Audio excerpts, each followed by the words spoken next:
बेभूषण सिंह डरने के लिए नहीं पैदा हुए हैं। हम डरते नहीं किसी से। जांच होने दीजिए। अगर जांच सही हुई है तो कोई बात नहीं, गलत होगी तो फिर बोलेंगे।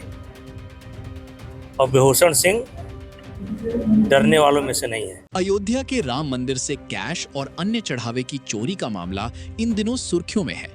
दुनिया भर में फैले करोड़ों की संख्या में राम भक्त इस घटना से आहत महसूस कर रहे हैं। वो इसे अपनी आस्था पर चोट की तरह देख रहे हैं। वहीं ये पूरा मामला सत्तारूढ़ भारतीय जनता पार्टी और संघ परिवार के लिए भी गले की फांस बनता नजर आ रहा है। एक तरफ जहां विपक्ष की तरफ से जोरदार हमले हो रहे हैं, तो वहीं पार्टी के अंदर से भी कुछ तीखे स्वर सुनने को मिल रहे हैं, जिनमें सबसे अहम नाम पूर्व भाजपा सांसद बृजभूषण शरण सिंह का है, जो मामला सामने आने के बाद से लगातार मुखर होकर बयान दे रहे हैं।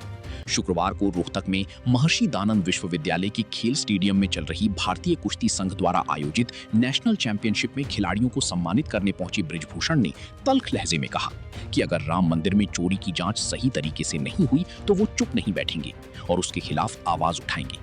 बृजभूषण उन लोगों में से नहीं है जो किसी के डर से बोलना छोड़ दे और चुप होकर बैठ जाए। जिस तरह से राम मंदिर लूट का मामला है और देश के सबसे जो दबंग सांसद रहे हैं, उनका ये कहना है कि वो उनको निपटा देंगे अगर वो खुल के बोलेंगे। क्या बीजेपी में इतनी अराजकता? आप बहुत पुरानी बात कर रहे हो। मेरे स्टेटमेंट सुनो। मैंने बोला है और खुल करके बोला है। वो भी हमारा व्यंग था, वो भी हमारा व्यंग था। उस व्यंग को समझिए। बेभूषण सिंह डरने के लिए नहीं पैदा हुए हैं। हम डरते नहीं किसी से। वो व्यंग था और उसके बाद हमने खुल करके बोला है। और इस समय जांच चल रही है। मैंने ये भी बोला है, जांच होने दीजिए। अगर जांच सही हुई है तो कोई बात नहीं, गलत होगी तो फिर बोलेंगे। और बेभूषण सिंह डरने वालों में से नहीं है। लेकिन अखिलेश यादव तो ये आरोप लगा रहे हैं कि ये सारा का सारा सरकार की देन है, क्योंकि सरकार की सह के कारण हुआ। देखिए, मैं किसी के आरोप पर कोई टिप्पणी नहीं करूंगा। वो विपक्ष में है, आरोप लगाएंगे। आरोप सही है तभी तो जांच हो रही है। जांच किस बात की हो रही है? आरोप अगर सत्य ना होता तो जांच क्यों होती? जांच हो रही है, एफआईआर हो रही है, गिरफ्तारी हो रही है। अगर किसी को बचाया जाएगा, बोला जाएगा। नेताजी, आपके काफी दिल के करीब मामला रहा है ये, क्योंकि राम मंदिर का मामला है और बीजेपी के जिस तरह से सवाल उठ रहे हैं, आरएसएस पे सवाल उठ रहे हैं। अब तो वो बात भी आ रही है कि जब आडवाणी की रथ यात्रा निकली थी 1400 करोड़, उसको भी डकार गए ये लोग। नहीं, आपकी सूचना गलत है। आडवाणी जी की यात्रा में रथ मैंने चलाया था। उस समय कोई बजट नहीं होता था। हम लोग ने चंदा चुटकी करके यात्रा कराया। वहीं इससे पहले भारतीय कुश्ती संघ के अध्यक्ष रहे बृजभूषण शरण सिंह ने खेल बजट में हरियाणा को पर्याप्त हिस्सेदारी न मिलने के आरोप को खारिज करते हुए कहा कि पूरे देश में हरियाणा कुश्ती के मामले सबसे बेहतरीन राज्य है। यहाँ जिस तरह का इंफ्रास्ट्रक्चर और खिलाड़ियों को आर्थिक सहायता प्रदान की जाती है, उसका उदाहरण बाकी किसी राज्य में देखने को नहीं मिलता। अच्छा, जिस तरह से एक बात उठती है, हर बजट में हरियाणा का योगदान खेलों में बहुत ज्यादा रहता है, लेकिन बजट दूसरे स्टेटों को मिलता है खेल का, ऐसा क्यों? ये आपका सवाल गलत है।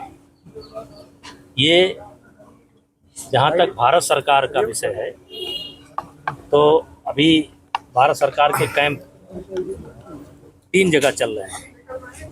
एक लखनऊ में चल रहा है, 2 ग्रीको स्टाइल और फ्री स्टाइल के कैंप लखनऊ में चल रहे हैं और लड़कियों के कैंप दिल्ली में चल रहे हैं। आप जा करके देखें, वहाँ सबसे ज़्यादा बच्चे आपको हरियाणा के मिलेंगे और किसी बच्चे को के साथ कोई भेदभाव नहीं होता है और बहुत अच्छा बच्चे कर रहे हैं। और जहाँ तक प्रदेश सरकार की भी बात है, हरियाणा में जो सुविधा है वो सुविधा देश के किसी प्रांत में नहीं है। यहाँ की सरकार ने एक अखाड़ा स्कीम चला रखी है कि कोई बच्चा अखाड़े पर जाता है तो उसको 1000 रुपया या 1200 रुपया 1500 रुपया उसका रजिस्ट्रेशन होने पर दिया जाता है। देश के किसी कोने में ये व्यवस्था नहीं है। इतनी एकेडमी कहीं नहीं है, इतने गद्दे कहीं नहीं है, इतने हाल कहीं नहीं है। तो अगर हरियाणा को सुविधा नहीं मिलती है तो मान करके चलिए किसी को कुछ सुविधा नहीं मिलती है।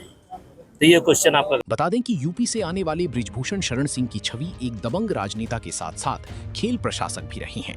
महिला पहलवानों द्वारा यौन उत्पीड़न का आरोप लगाए जाने के बाद बृजभूषण को लेकर हरियाणा में खासा विवाद हुआ था और यहाँ की खापें उनके खिलाफ हो गई थी। अब बृजभूषण राम मंदिर में हुई चोरी को लेकर दिए जा रहे अपने तल्ख बयानों से सुर्खियों में हैं। रोहतक से दीपक भारद्वाज, पंजाब केसरी टीवी। हमसे जुड़े रहने के लिए हमारे YouTube चैनल को सब्सक्राइब करें और नई वीडियो की नोटिफिकेशन के लिए बेल आइकॉन को दबाएं। अगर आप ये वीडियो Facebook पर देख रहे हैं तो लाइक जरूर करें और ज्यादा से ज्यादा शेयर करें। धन्यवाद।